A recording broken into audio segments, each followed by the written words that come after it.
Bom, no último vídeo eu falei sobre listas, que são uma coleção, são uma maneira de você guardar uma coleção de elementos de um mesmo tipo em Haskell, sua principal estrutura de dados de Haskell, né, vamos dizer. Listas estão para Haskell, assim como, por exemplo, arrays estão para C e Java, por exemplo, ou listas estão para Python, ou no caso C++, acho que Vector talvez seja mais usado, mas agora eu vou falar sobre uma outra coisa que não representa uma coleção, mas representa algo que também é muito importante, que são dados estruturados. Dados que têm vários pedaços, né? Mais especificamente tuplas. Eu já mencionei isso diversas vezes, né? Mas esse é o momento de mostrar de maneira mais organizada. Então aqui, ó, a gente tem a variável int_p, que é do tipo tupla de int e int, e esse int_p aqui, ó, ele tem dois elementos, essa tupla, o número 33 e o número 43. Essa notação abre parêntese, vírgula, fecha parêntese, é como se fosse o construtor de uma tupla. Ela tá para tuplas, assim como o dois pontos, o operador dois pontos está para listas. Então, isso quer dizer que, por exemplo, ó, na definição de uma função, começa addPair aqui, que tem como parâmetro uma tupla com dois números inteiros, eu posso dizer que addPair, quando chamada com uma tupla com dois números, que eu chamei de x e y, devolve o resultado de somar x com y. Então, notem, como essa notação é como se fosse o construtor de tupla, eu posso usá-la para fazer casamento de padrões. Tuplas não tem que ser todas de elementos do mesmo tipo, não. Então, aqui tem um exemplo de uma tupla cujo primeiro elemento é um booleano e o segundo é um caractere. Aqui tem um exemplo de uma tupla cujo primeiro elemento é um número, o segundo também é um número inteiro, o terceiro é um caractere. E aqui tem um exemplo onde a gente tem uma tupla cujo primeiro elemento é ele próprio, uma tupla com dois elementos, e o segundo é um número inteiro. E devolve algo parecido, mas com o primeiro parâmetro sendo o primeiro elemento sendo um número inteiro, o segundo sendo uma tupla de dois elementos. A gente pode usar tuplas, por exemplo, para tornar nosso programa mais abstrato através da definição de tipos sinônimos, né? Então, por exemplo, se eu quero representar uma pessoa como tendo um nome, uma idade e um telefone, eu posso definir tipos sinônimos para os tipos que eu vou usar para representar nome, idade e telefone, né? String, int, int, por exemplo. E aí definir funções em termos desse tipo sinônimo aqui, que nesse caso é pessoa, né? Person. Né? Porque eu disse que uma person, o tipo person, representa uma tupla, cujo primeiro elemento é um nome, o segundo elemento é uma idade, o terceiro elemento é um fone. E essa função, quando chamada com uma tupla de três elementos, cujo primeiro elemento é n, o segundo é a e o terceiro é p, quaisquer, devolve o n, que é o nome. E agora eu vou mostrar um exemplo, que é cálculo de equações de segundo grau. E essa é a última coisa que eu vou mostrar nessa aula de hoje. Né? Então, essa é uma equação de segundo grau, é uma equação com essa forma, né? E para calcular o valor das raízes de equação de segundo grau, a equação de segundo grau pode ter até duas raízes, a gente usa a fórmula de Bhaskara, né? Que é o x é igual a menos b, mais ou menos, raiz quadrada de b ao quadrado menos 4ac, tudo isso sobre 2a, né? Onde a é o primeiro coeficiente, é o coeficiente do x ao quadrado, b é o coeficiente do x, e c é a constante, né? Ou é o coeficiente aditivo da equação. Então, a gente, por causa do uso da raiz quadrada aqui, uma equação de segundo grau, ela pode ter tem três situações possíveis. Ela não tem raízes reais, ela tem uma raiz real, ou ela tem duas raízes reais. Então, a gente vai ter três situações diferentes. A gente vai querer fazer uma função chamada roots, que recebe três parâmetros do tipo float relativos aos coeficientes, e aí para representar essa situação, a gente pode ter 0, 1 ou 2 raízes reais, a gente vai devolver uma tupla. Essa tupla tem 3 elementos. O primeiro é um número inteiro correspondente ao número de raízes. 0 não tem raiz real. 1 tem 2, 2 tem 3. Se isso parece meio feio, é porque é. Mais para frente a gente vai ver uma outra característica que tem em Haskell, que são tipos algébricos, que permitem que a gente resolva um problema como esse de maneira muito mais legal. E inclusive auxiliada pela linguagem, com checagem de tipos e tudo.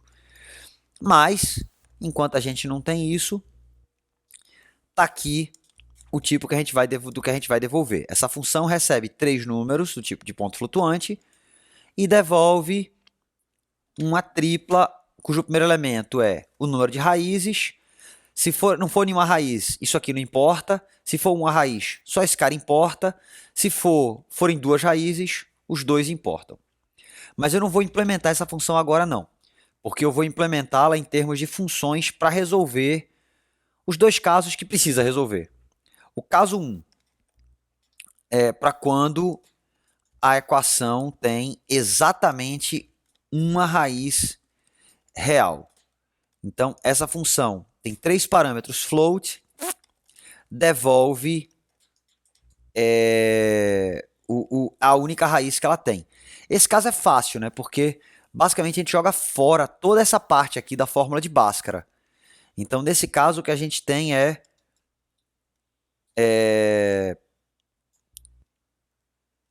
menos B, né, dividido por 2 vezes o valor de A. Pronto. E aí, esse caso é o fácil. Aí agora tem o caso onde a gente tem 2 raízes.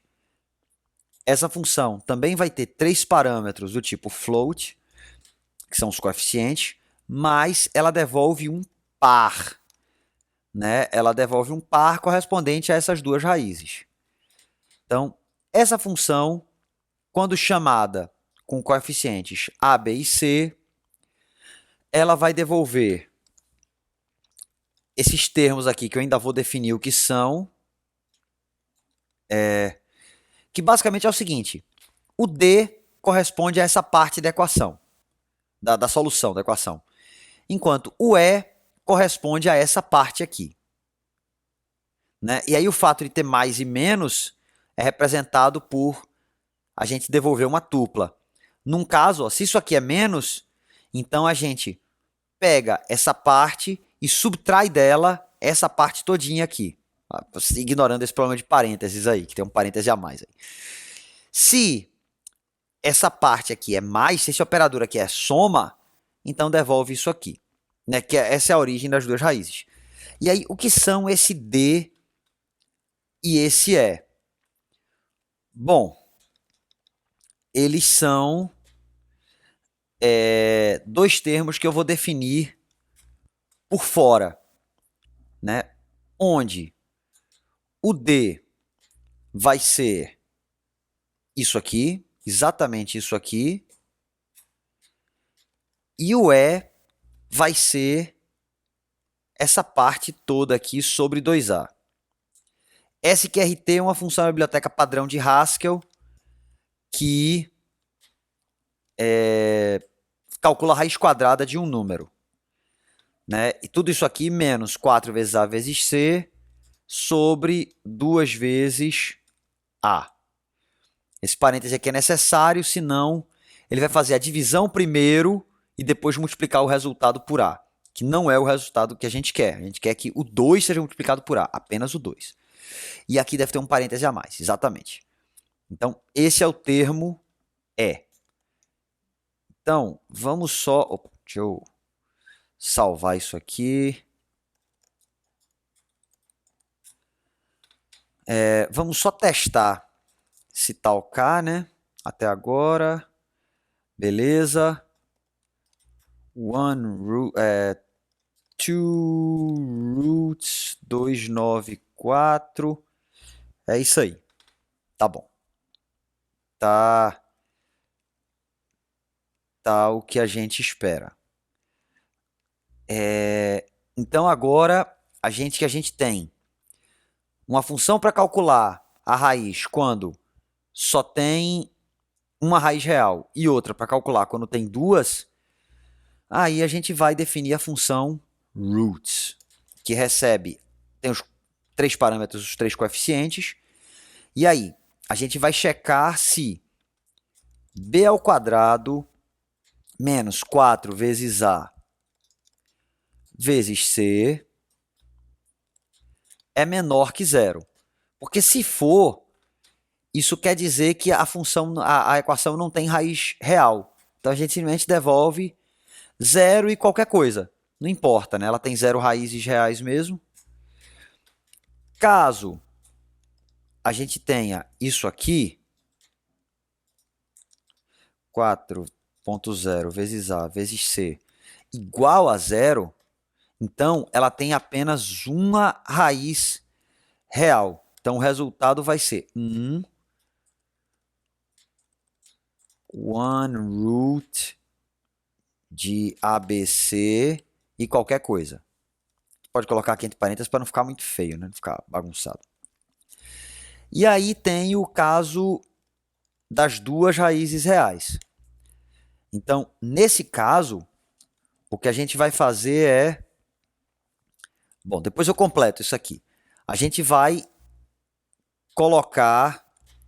definir um termo aqui que é raízes, né? Que basicamente pega o resultado de 2roots ABC. Esse cara devolve uma tupla, né? Então, a gente vai pegar o primeiro elemento dessa tupla, FST é uma função que devolve o primeiro elemento de uma tupla, e SND, que é uma função que devolve o segundo elemento de uma tupla. Pronto. Então, não sei se eu cometi algum erro aí. Roots 294, beleza, olha aí. Então, essa função aqui, essa equação aqui tem duas raízes, uma é menos 4, outra é menos 0,5. Se por outro lado eu botar isso aqui, opa, continua tendo raiz. Então vamos colocar 20. Pronto. Nesse caso, o termo 4ac fica maior do que o b ao quadrado, né? Porque 4ac vai ser 8 vezes 20, 160, 9 ao quadrado dá 81. Então, esse caso ó, tem zero raízes reais. Por isso, o resultado é esse aqui. E aí, só para terminar, isso aqui ficou muito feio, né? Mas a gente também pode usar casamento de padrões quando a gente introduz declarações locais, né? Lembrando, né, esse where aqui serve para introduzir uma declaração, eu usei aqui em cima também, que isso é visível aqui dentro, né, dentro dessa função. Eu posso usar casamento de padrões aqui também com tuplas. Então, ó, eu posso fazer isso. Raiz 1, raiz 2. É o resultado dessa função. E aí, ó, eu posso usar aqui em cima R1 e R2, que fica muito mais legível. Mais legível ainda se eu fizer isso. Raiz 1 e raiz 2, que aí fica mais claro qual é a minha intenção. Pronto. Então, essa função devolve um par. O primeiro elemento do par é casado com esse cara. O segundo elemento do par é casado com raiz 2. E eu uso essas duas declarações locais, essas duas variáveis locais aqui dentro. Então, essas são tuplas. Aqui tem uma resolução para essa questão que é um pouquinho diferente, porque ela usa um string como resultado. Depois tem alguns exercícios. Aí, como sempre, né, tem que fazer para praticar. Então, por hoje é isso, pessoal.